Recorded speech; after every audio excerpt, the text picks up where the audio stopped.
This is the Supreme Court of the state of Alabama. It's the tip of a judicial iceberg that reaches into every county, every city, and every home in the state of Alabama. The justices of the Supreme Court have the final say on any legal matter that comes up here in Alabama. But it's the system itself that concerns most of us in our day-to-day lives. It's the system that we come in contact with on a day-to-day basis. This afternoon, we're going to talk about that system. We're going to talk about its functions, its problems, and its future with the Chief Justice of the Supreme Court, C.C. Bo Talbert. But first, we're going to talk about you and about your perceptions of the Alabama court system. Then the public perception appears to me to be positive. The problem that we have observed in the past is that people don't understand what courts are all about, and they then think that it is some mysterious sort of governmental operation. In truth and in fact, it is very open in the public.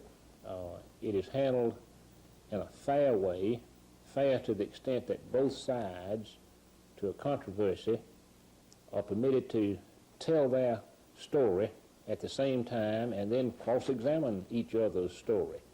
So it's structured to be fair. When the public understands it and sees it, I feel better about it.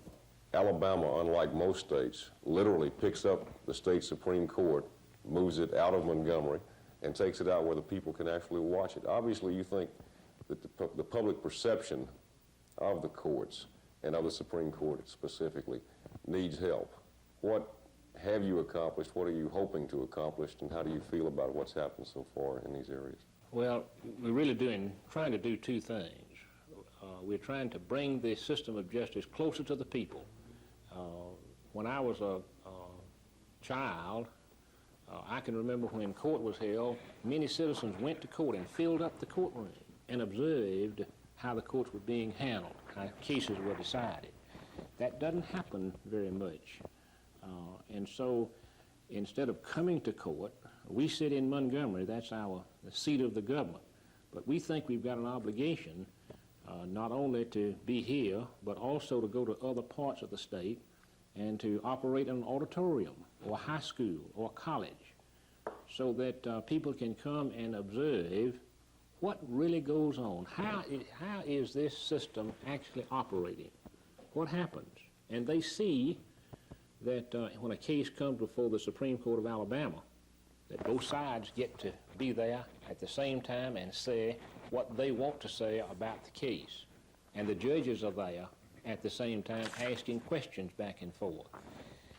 I think it lends to two things: a better understanding of the function and the operation of the courts, and hopefully will instill confidence in the citizens who observe that process. What about the people?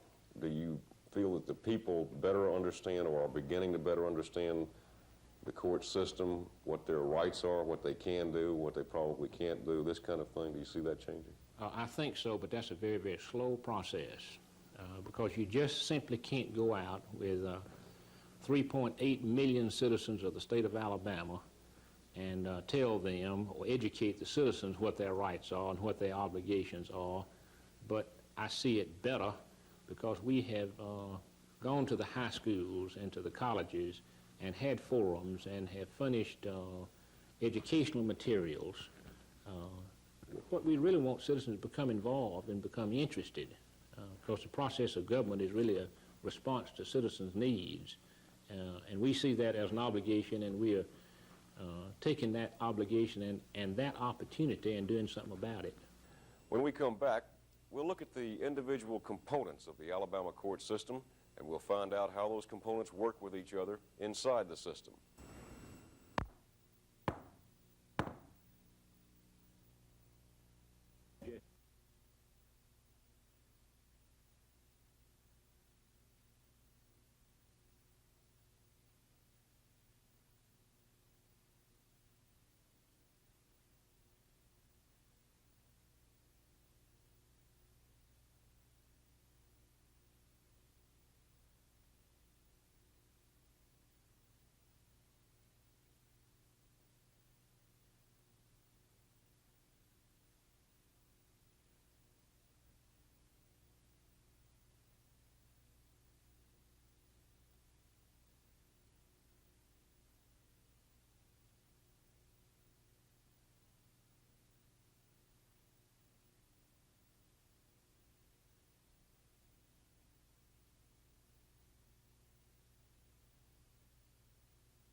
To understand the court system here in Alabama, first, we need to define exactly what it is a court is supposed to do.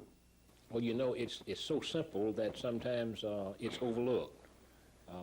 Judges, courts simply decide disputes and controversies between and among citizens and the citizen and his government. And it's just that simple. I remember making this illustration that I claim that you owe me $50. And I'll tell you that you borrowed that money from me about a month ago and you haven't paid me and I want my money. And you deny that. Now, how do I collect that debt that I claim? I go into court.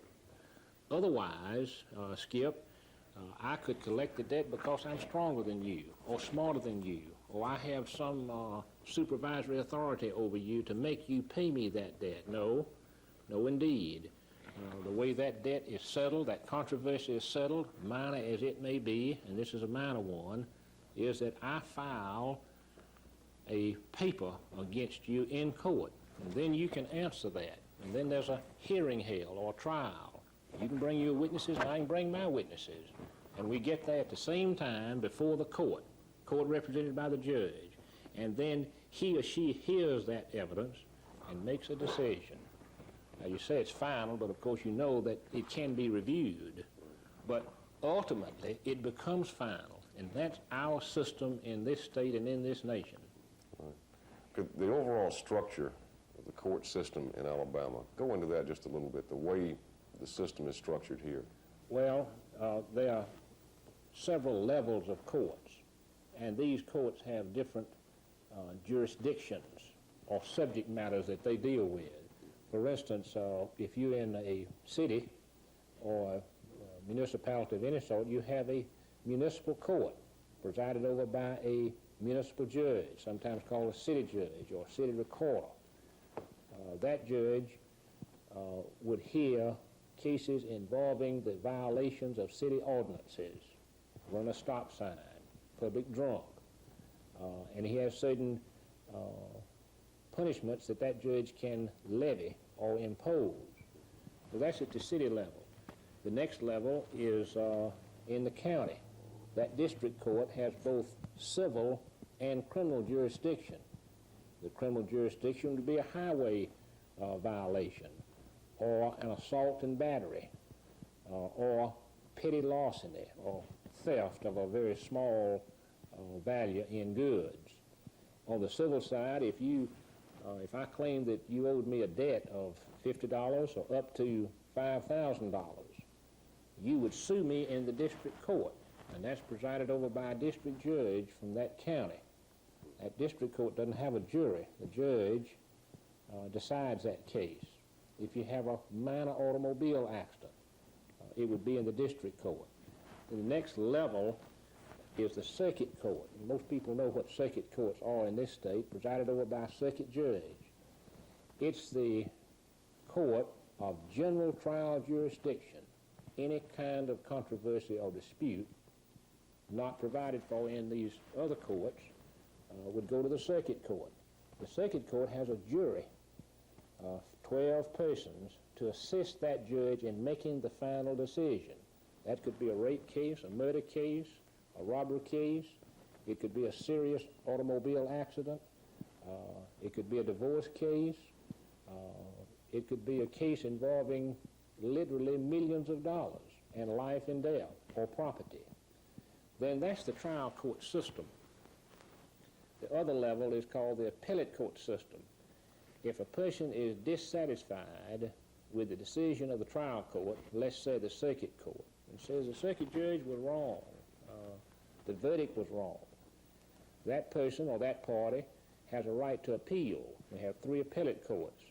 The Court of Criminal Appeals, who has appellate jurisdiction over criminal cases if an error was made.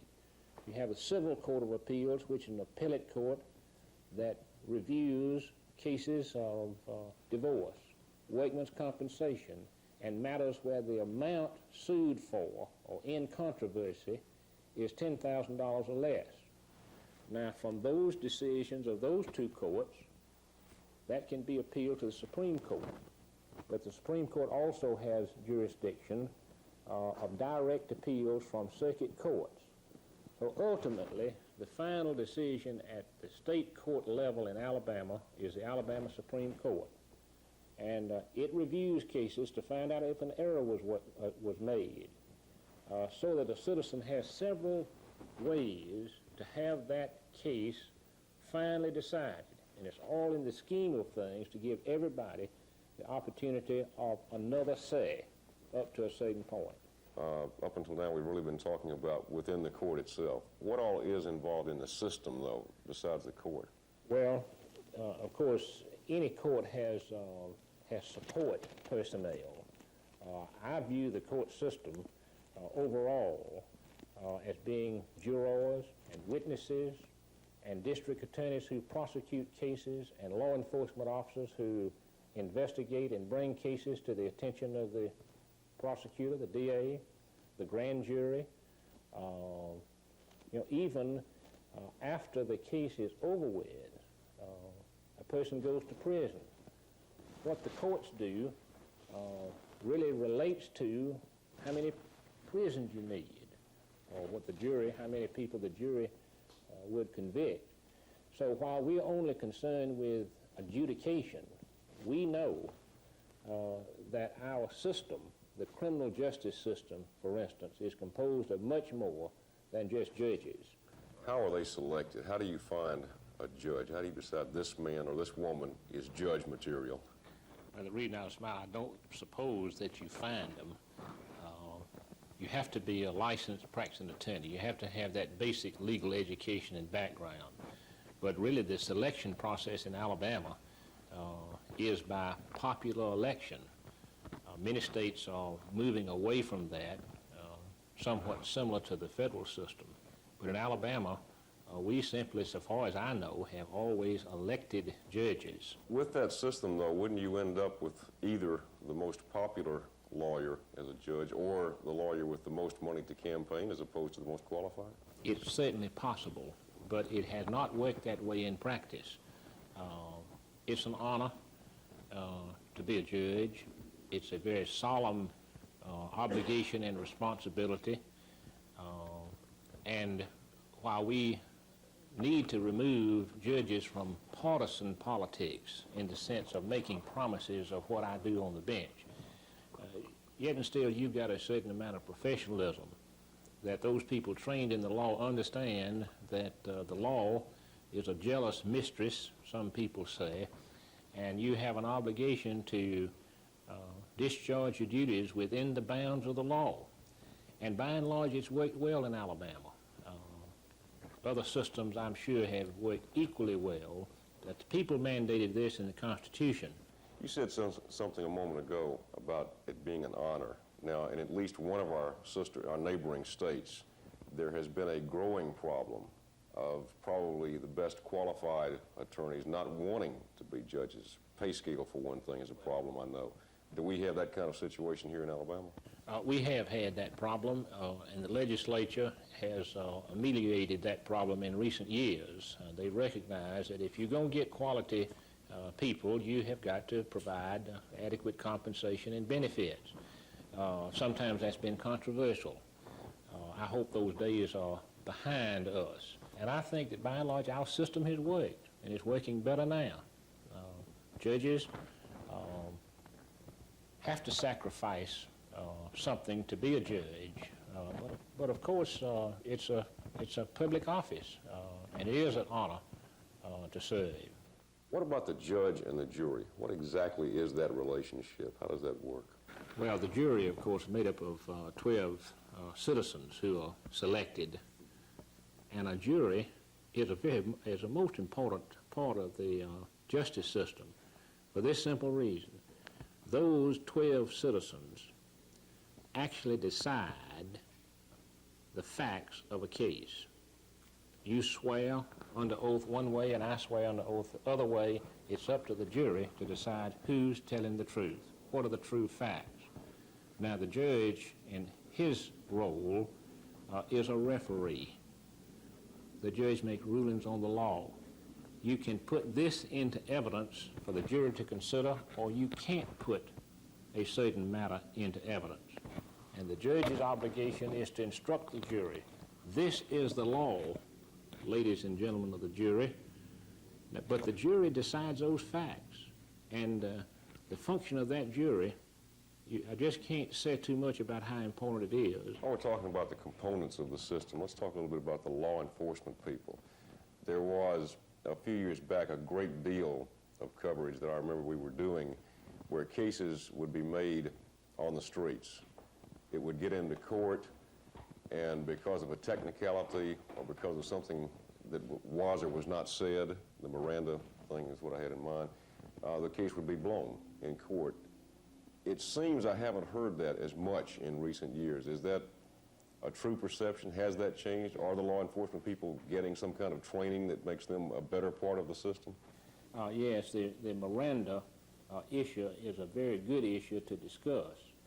The United States Supreme Court has simply held some years ago that if you were charged with a crime, before your statement could be used against you, you had to be told of your rights. And a lot of the people in law enforcement didn't understand it or maybe disagreed with it.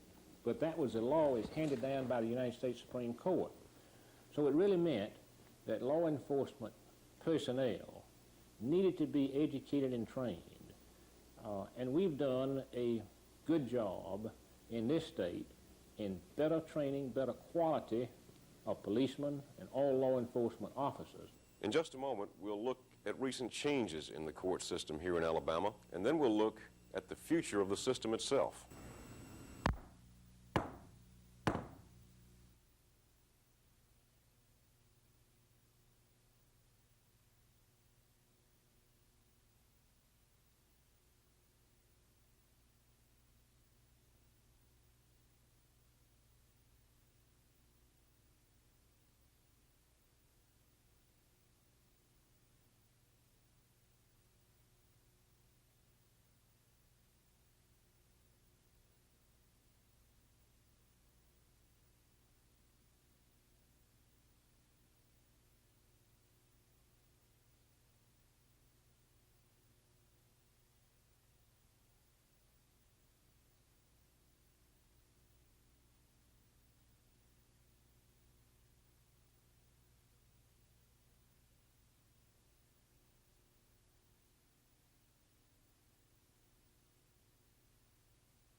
What changes have you seen in the system itself since, within, say, the past 4 to 5 years? One very significant change is a revamping of the selection and the use of citizens who serve on juries. And while this has not all been done in the past 4 years, I can look back on the jury system and can remember the time when a very small group of people selected another larger group to be the jurors in a particular county. And that system was not efficient. That system had problems in terms of a fair cross-section of the community to decide these important cases. We've made a lot of changes in the jury system. For instance, formerly, many people were exempt. Teachers, doctors, lawyers, any number of probably, newspaper people, media people were exempt. Locomotive engineers, steamboat pilots. We have swept away every exemption from jury duty in this state, and for a very good reason. Every citizen ought to be available to participate in the system of justice. And so now every person is assuming that they are, of course, not a felon, not convicted of a felony, can understand, read and write the English language, are all available under our law for jury service. And I think that bids well for the system to say that no one is exempt. A judge is not exempt. Couldn't sit on his own case, but a judge has in fact sat on a jury throughout this state in recent years. The other thing we've done in the jury system is to try to make it more efficient. When a person who's a citizen comes to court for the first time, it's a new and perhaps a strange experience. That citizen needs to be told what it's all about, how the system works. And we're doing that. We are trying to have orientation sessions for jurors. What's expected of a juror? We also are trying to attend to their needs in terms of accommodating them. Jury service is a public service.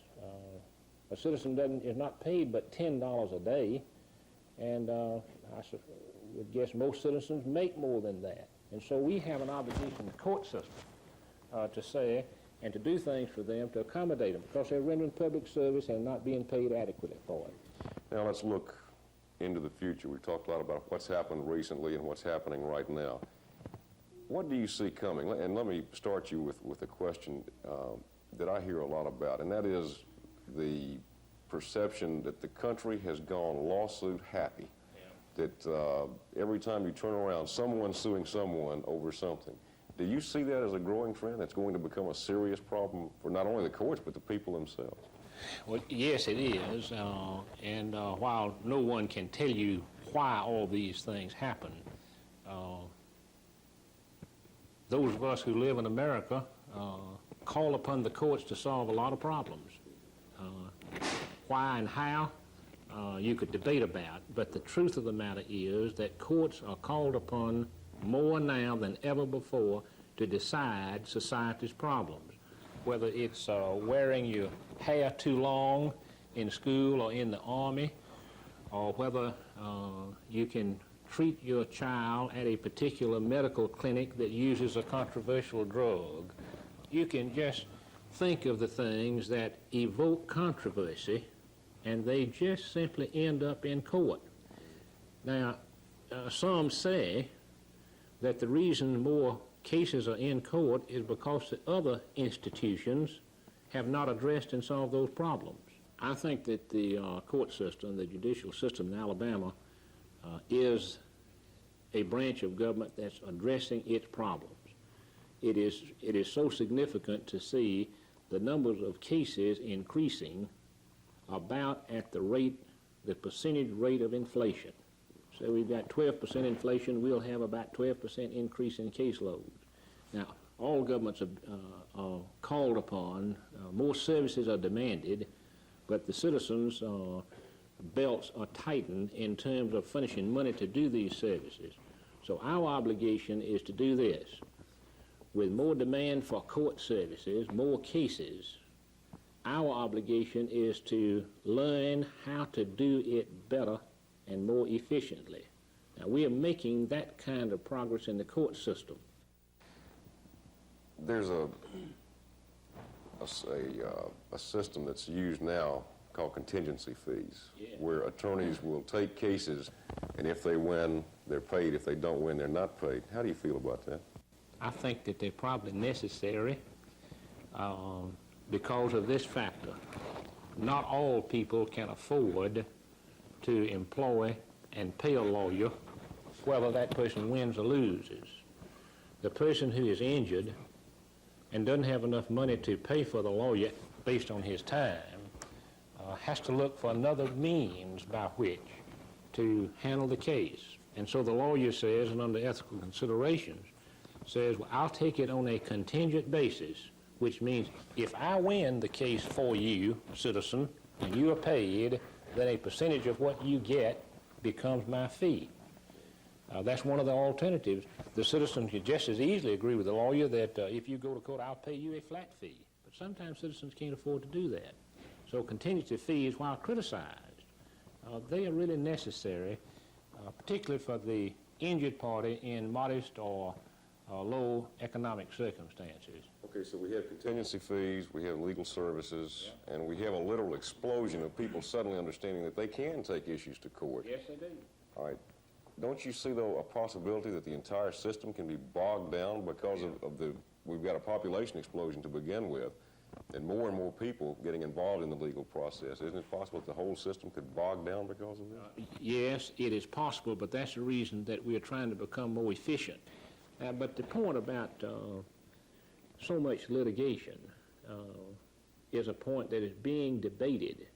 But there's another side of the coin. If you don't afford the citizen some means, some fair means, some efficient means of settling that dispute, major or minor, then you really create a bigger problem, a frustrating problem, that the citizen has to do it another way. And then you're talking about anarchy.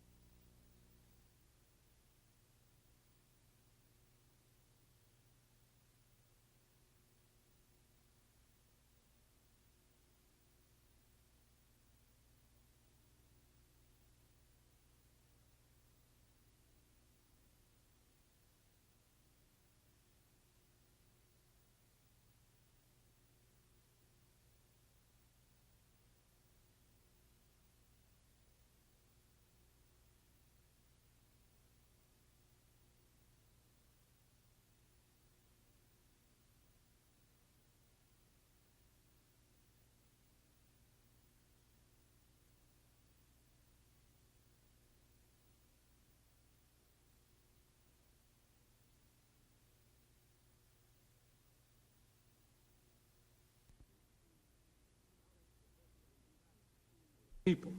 If he seeks to eradicate and destroy programs designed to feed and to train people for jobs without substituting just as meaningful or more meaningful programs, we're prepared to resist him with massive nonviolent movement to prevent the rolling back of the clock.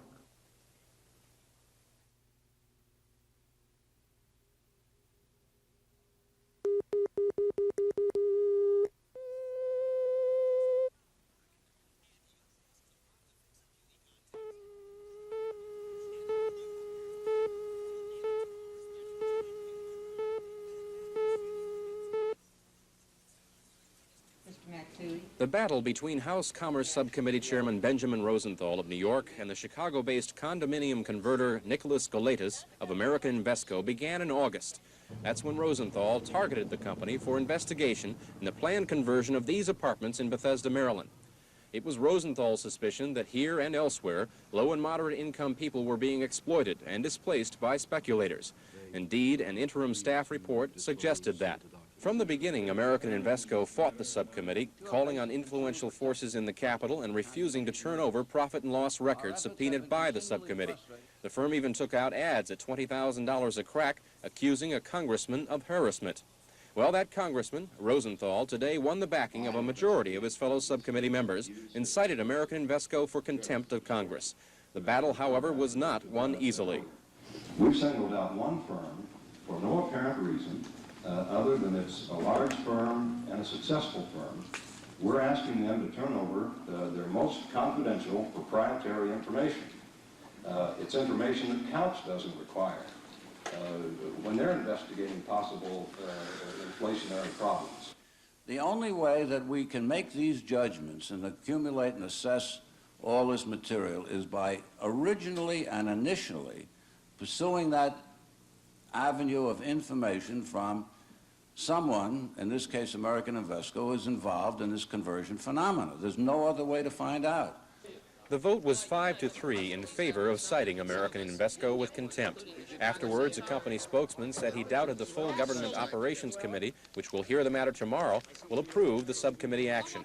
If it is upheld and no other compromise is possible, Nicholas Goletis could receive a $5,000 fine and 5 years in jail. Kelly Burke for NBC News, Washington. That was our last story. We've dropped number 18, Quake, number 20, Gift.